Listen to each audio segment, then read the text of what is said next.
Assalamualaikum warahmatullahi wabarakatuh. Jumpa kembali dengan saya, Heri Susanto, untuk mata kuliah Bahasa Inggris 2, Introduction to TOEFL. Ya, Sekolah Tinggi Teknologi Bontang, seperti yang Anda ketahui semua, bahwa seluruh dosen setiap Bontang melakukan perkuliahannya di masa pandemi ini dengan metode online. Ya, hari ini kita akan belajari bahasa Inggris untuk Introduction to TOEFL di skill 6, Passive Voice. Mari kita mulai. Passive voice adalah salah satu materi dalam structure and written expression di TOEFL, di mana materi ini merupakan materi yang cukup penting dan memberikan tantangan tersendiri untuk para peserta untuk memahami bagaimana sebenarnya perubahan kalimat aktif menjadi pasif dan bagaimana mengidentifikasi kalimat pasif pada soal. Alright, everyone. Remember this one. Passive voice is a type of sentence or clause in which the subject receives the action of the verb. Jadi, yang biasanya kalimat aktif itu menggunakan kata me, namun sekarang subjeknya menggunakan dikenai tindakan. Karena di situ akan muncul di. Misalnya, ada kalimat aktif seperti ini. The thief stole the car. Jadi pencuri itu mencuri mobil. Jadi ada mencuri, berarti dia kalimat aktif. Saat kita rubah menjadi kalimat pasif, maka yang semula menjadi objek, yaitu mobil, tadi dia akan dipindahkan posisinya ke depan menjadi subjek. The car was stolen by the thief. Seperti itu. Jadi ada perubahan menjadi di dalam bahasa Indonesia, ada perubahan penggunaan predikat di dalam active sentence menjadi passive sentence. Dan nantinya kita akan pelajari bersama bahwa dalam kalimat pasif, it must have be plus verb 3 or past participle. Jadi wajib ada to be yang diikuti oleh verb ketiga pada kalimat pasif. Baiklah. These three things that you need to remember. Anda harus memperhatikan tiga hal penting ini terkait prinsip menggunakan kalimat aktif yang akan nantinya dirubah menjadi pasif. Dalam kalimat pasif, subject is object in active sentence. Ya, ingat subjek itu untuk di kalimat pasif aslinya, sejatinya adalah objek pada waktu menjadi kalimat aktif. Jadi kalau di aktif itu objeknya ada, maka di pasifnya objek tadi diambil ke depan, dirubah untuk menjadi subjek. Misalnya, I call him. Saya menelpon dia. Jadi posisinya him itu di belakang, maka nanti dia harus maju ke depan. He, gitu ya. Jadi di depan dia sebagai subjek. He was called by me. Yang kedua, all passive sentence must use a third form of three. Jadi semuanya wajib menggunakan verb ketiga untuk kalimat pasif. Yang semula verb satu, Pak, ya berubah verb ketiga. Yang semula verb kedua berubah menjadi verb ketiga. Misalnya kick, maka nanti verb ketiganya kick with ed. Misalnya di situ spend, menghabiskan, menjadi spend, menghabiskan juga, namun dalam bentuk verb ketiga berakhiran C. Ada T-nya di belakang untuk kata awalnya spend pakai D, berubah menjadi T. Nah, nanti Anda harus perhatikan ada regular and irregular verb. Yang ketiga, after verb T, you can also add by. Jadi, yang semula menjadi subjek di kalimat sentence, nanti posisinya dia di belakang. Sebelumnya tambahkan saja dengan by. Oleh. Saya mengenal rumah ini. Ya. Saya membangun rumah ini. Saya memperbaiki jembatan itu. Maka kalau dibalik, rumah ini dibangun oleh saya, by me. The house was built by me. The bridge was renovated by me. Nah, begitu. Jadi ada by. Dan by ini adalah optional. Berikut adalah penjelasan dari satu persatu tadi. Yang passive sentence, the subject is object in active sentence. Jadi kalau ada contoh, the police has arrested the thief, maka subjeknya adalah the police, predikatnya adalah has arrested, dan objeknya the thief. 3 unsur ini wajib hadir, wajib ada di dalam kalimat aktif. Jadi tidak boleh kalau objeknya nggak ada. Misalnya, the police has arrested. Berhenti. Rubah menjadi pasif. Nggak bisa. Saya menangis. Pasifnya ditangisi saya. Bisa. Jadi harus ada objeknya. Ya. Saya memperbaiki mobil. Berarti harus ada mobilnya. Saya menulis surat. Berarti harus ada suratnya yang menuju nanti ke depan. Yang kedua, nanti setelah yang pertama tadi ya, itu masih sebagai hal yang harus Anda ingat. Ini ada contoh-contoh seperti ini. Tolong Anda harus paham benar which one is the subject, which one is the predicate, and which one is the object. Ada 7 kalimat yang Pak Head sampaikan di sini. Anda identifikasi coba. Manakah yang subjeknya dari kalimat Aldi kicks the ball? Anda bisa jawab Aldi, Pak. Predikatnya kicks. Objeknya the ball. Bagaimana kalau yang paling panjang ini? Larjo is placing the red into T-shaped maze. Mana yang disebut dengan objeknya? The red, good. Ya, jadi the red itulah nanti yang menjadi objeknya dan dirubah ke depan. Kalimat awal pasti itu adalah the red terlebih dahulu.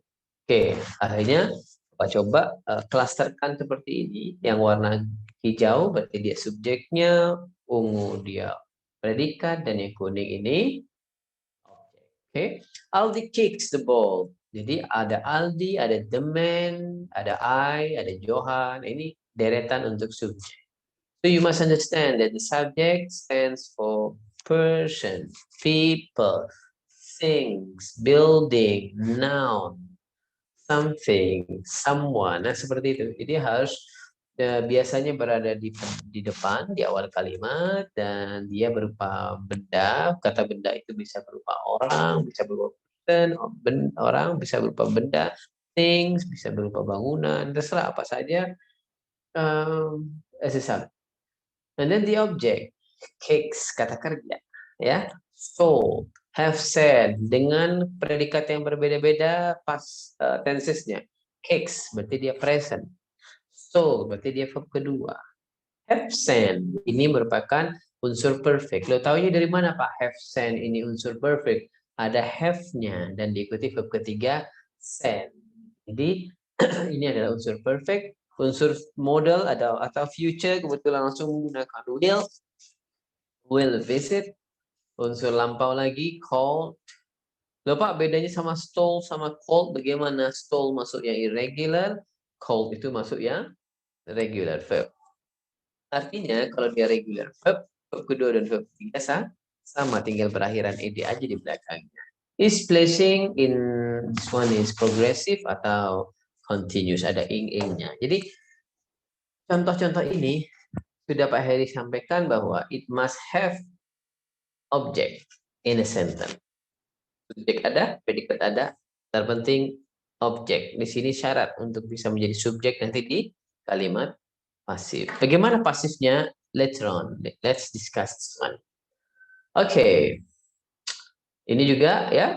Ini do you repair the TV? Sudah tahu bahwa yang warna merah itu berarti dia subjeknya, predikatnya adalah repair, objeknya adalah the TV. Nanti dibalik posisinya subjek menjadi objek gitu ya.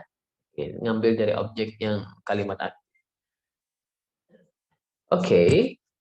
Ada hal berikutnya yang harus Anda perhatikan. Mana di antara contoh ini yang merupakan verb ketiga? Painted. Jadi yang ketiga ini adalah painted. Jadi bukan paint, painting, paints, bukan, tetapi painted with ed. Nih contohnya, Pak Heri ambilkan bahwa verb ketiga ada yang irregular seperti ini. Base form itu berarti verb 1, past form berarti verb kedua, past participle berarti verb ketiga. Jadi yang wajib ada di dalam kalimat pasif itu adalah verb ketiga, bagian paling kanan di sini. Past participle. Rise and awake, been, born, become, seperti itu. Oke, Pak, kalau begitu gimana formulanya bahwa kalimat aktif itu bisa berubah menjadi kalimat pasif? Formula utamanya adalah Anda harus pahami formulanya wajib ada to be yang diikuti verb ketiga. To be itu apa? Bisa is, bisa am, bisa are, bisa be itu sendiri, bisa being juga, bisa nanti been, kemudian diikuti verb ketiga, ya. Oke, berikut ya. Apa namanya, formula utamanya wajib ada to be tadi, ada is, am, are, was, were, has been, gitu, is, being, dan lain sebagainya, baru diikuti verb ketiga. Ya, ini sudah Pak Heri rangkumkan seperti ini. Kan nanti bisa Anda baca kembali, karena materi ini akan Pak Heri share di e-learning Stitek Bontang. Right, let's start. Bagaimana jenis untuk kalimat pasif itu? Ya, kalimat pasif dimulai dari kalimat aktif. Kalimat aktif ada yang present, ada yang past, ada yang perfect, ada yang modal, dan ada juga yang continuous atau progresif. Ya, kita bahas satu persatu. Yang pertama adalah present. Kalimat itu present tahunya dari apa? Dia memiliki ciri-ciri verb satu berakhiran s ataupun es. Ada juga verb satu nggak berakhiran apa-apa. Saya rasa Anda paham bahwa ada subjek I, you, they, we, he, she, it. Itulah yang menentukan bahwa predikatnya nanti pakai s, es atau tidak, ya. Kalau yang cantik sendiri I, you, they, we, gitu ya, I, you, they, we, berarti dia tidak ada unsur s ataupun es. Kecuali untuk yang lain, he, she, it. Jika ada itu, maka itu masuk sebagai tenses present. Apa maknanya kalau dia present? Maka konsekuensi jika present, maka harus ada to be present. Apa to be present? Is, am, dan are. Sisanya pasti verb ketiga. Itu kalau sudah dirubah. Ya, ambil contoh.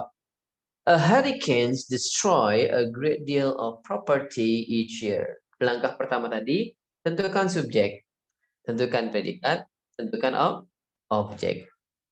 Ya, subjeknya mana? Hurricanes. Predikatnya mana? Destroy. Objeknya mana? A great deal of property. Maka dibalik dulu posisinya, a great deal of property. Predikatnya karena destroy itu verb ke satu, maka akan muncul to be, are, am, is. Karena kalau kita pisah begini, kita pindahkan ke depan a great deal itu satu, maka pilihannya adalah gunakanlah is, ya. A great deal of property is. Verb ketiga dari destroy tambah ed. Destroy oleh siapa? By hurricane. Gampang kan?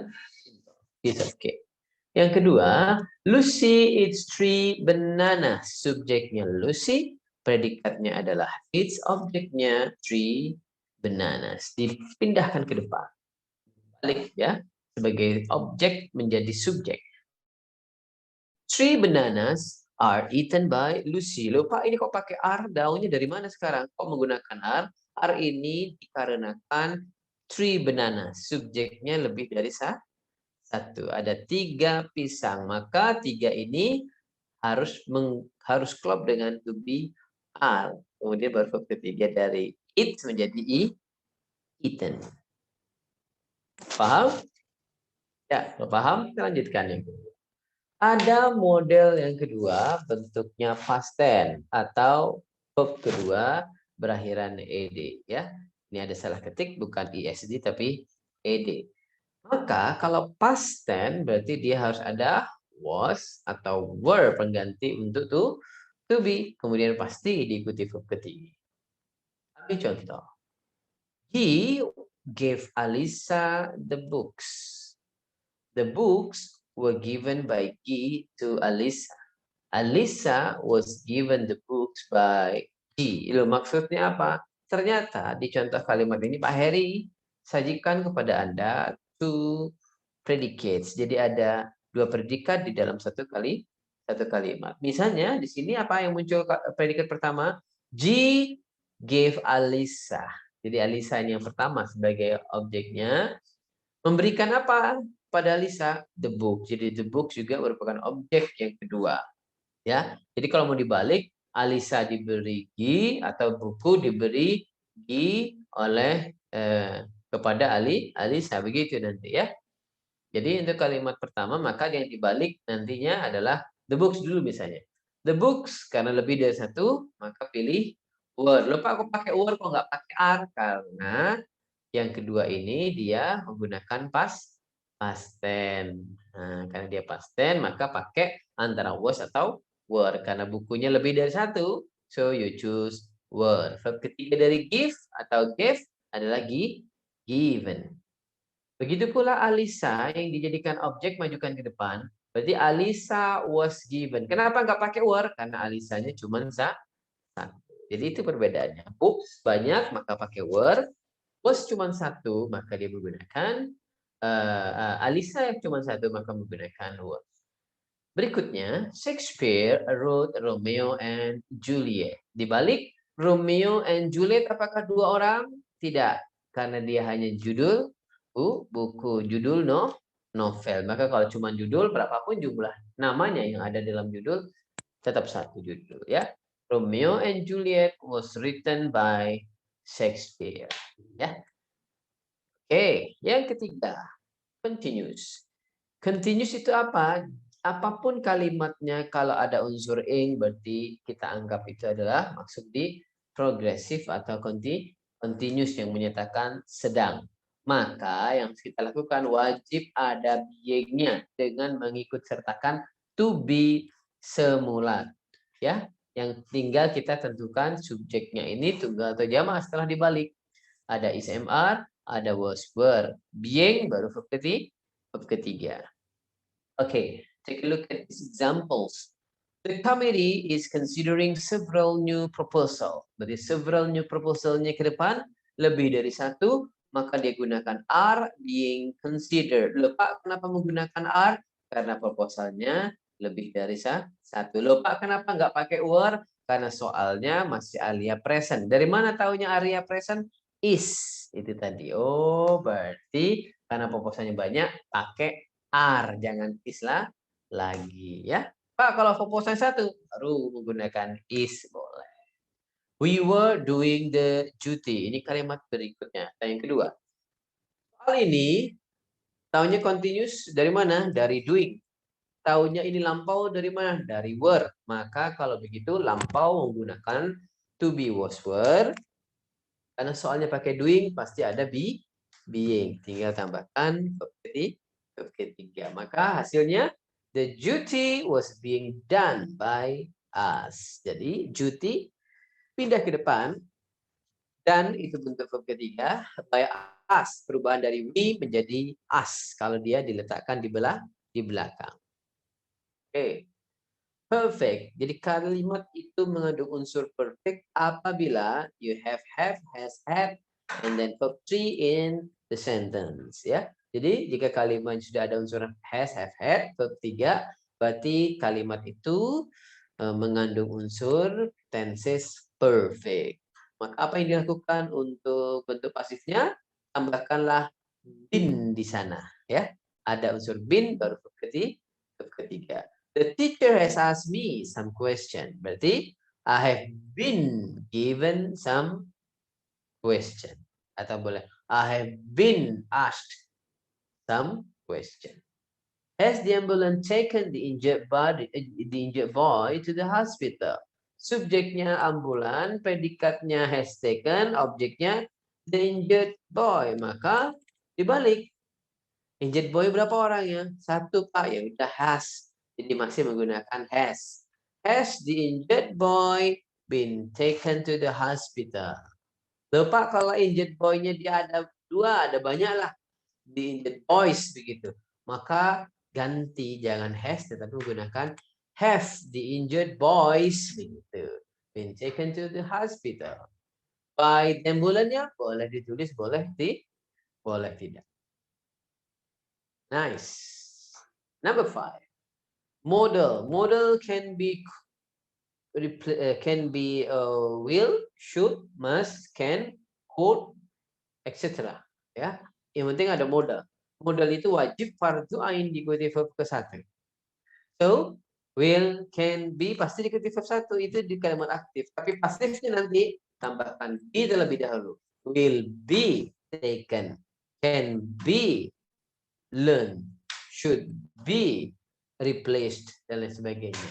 Yang penting dia ada tambahkan be murni baru verb ketiga. Somebody should have called the president this morning. Maka predikatnya mana? The president, majukan ke depan.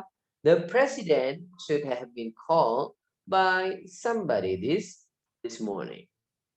Can solve the problems. Dibalik. The problems can be solved by can. Oke.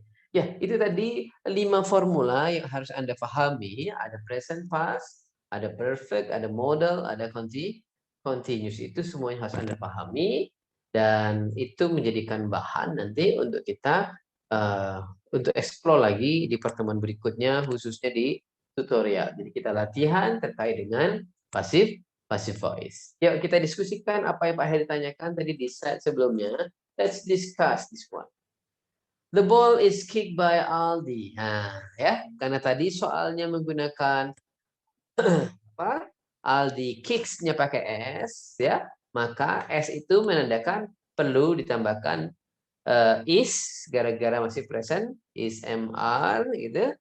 Loh Pak, kok pakainya is Pak sekarang? Karena bolanya cuma satu. The ball is kicked by Aldi. Kemudian jawaban berikutnya adalah the car was stolen by the man. Karena apa? Aslinya soalnya berupa the man stole the car. Jadi stole itu verb kedua. Lalu Pak tahunya dari mana itu nanti Pak berubah menjadi was Pak ya karena dari stole itu ya. Jadi stole itulah penanda predikat to be-nya nanti pakai is MR atau was were.